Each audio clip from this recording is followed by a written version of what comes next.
আমি মমতা ব্যানার্জি ঈশ্বর ও আল্লাহর নামে শপথ করিতেছি যে বিধি দ্বারা স্থাপিত ভারতের সংবিধানের প্রতি আমি অকপট শ্রদ্ধা ও নিষ্ঠা পোষণ করিব। রাজ্যে ক্ষমতায় আসার বছরখানেক পরেই তিনি বলেছিলেন সব কাজই তো হয়ে গেছে, কোনো কাজই বাকি নেই। পরেও সেই একই দাবি করেছেন তিনি। তবু গত লোকসভা ভোটে ভরাডুবি হয়েছিল তৃণমূলের। মমতার আক্ষেপে ছিল মানুষকে কটাক্ষ।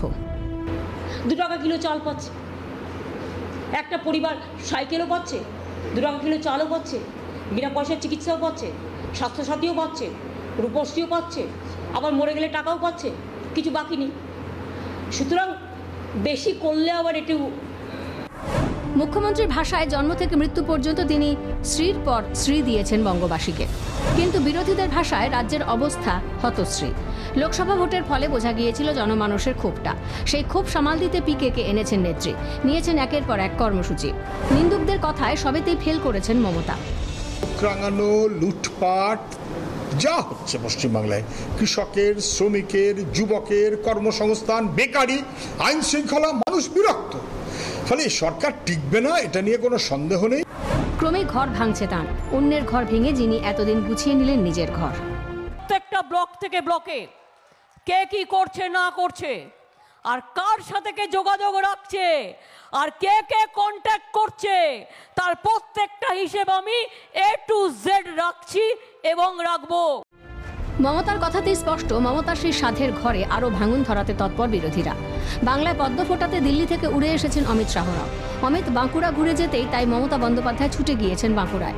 গত 10 বছর ধরে রাজ্য প্রশাসনকে মানুষের ঘরের সামনে পৌঁছে দেওয়ার দাবি করা নেত্রী 21-এর ভোটের মাস কয়েক আগে ঘোষণা করলেন দুয়ারে প্রশাসন প্রকল্প।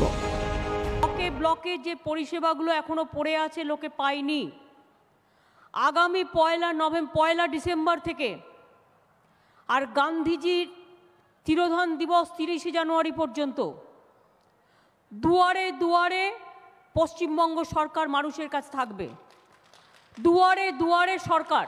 মমতা বন্দ্যোপাধ্যায় যতই সাফল্য দাবি করুন, করোনা লকডাউন আমফানে মানুষ দেখেছেন প্রশাসনের হতশ্রী দশাটা। প্রকটভাবে দেখেছেন তৃণমূলের দুর্নীতি আর দলবাজির ছবিটা। গতি বেগতিক দেখে দলের সঙ্গ ছেড়েছেন অনেকেই। নেত্রী বুঝেছেন বিমুখ সাধারণ মানুষও, তাই এবার ফের দেখালেন স্বাস্থ্যসাথী কার্ড। বিরোধীরা কটাক্ষ করেছেন সবই ভোটের আগে চমক। দিলীপ ঘোষের তির্যক মন্তব্য, প্রতিশ্রুতি দিদি। প্রতিশ্রুতি দিদি, এখন উনি প্রতিশ্রুতি দিদি হয়েছেন। ইলেকশনের আগে সব প্রতিশ্রুতি দিচ্ছেন সবাইকে। তো এই কল্পতরু যদি হতেন 10 বছর আগে, আজকে এই দুরবস্থা হতো না, লোকে পার্টি ছেড়ে পালাতো না।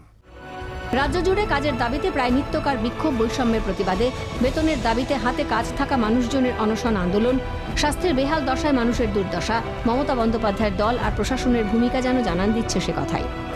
Bureau report, Calcutta television network.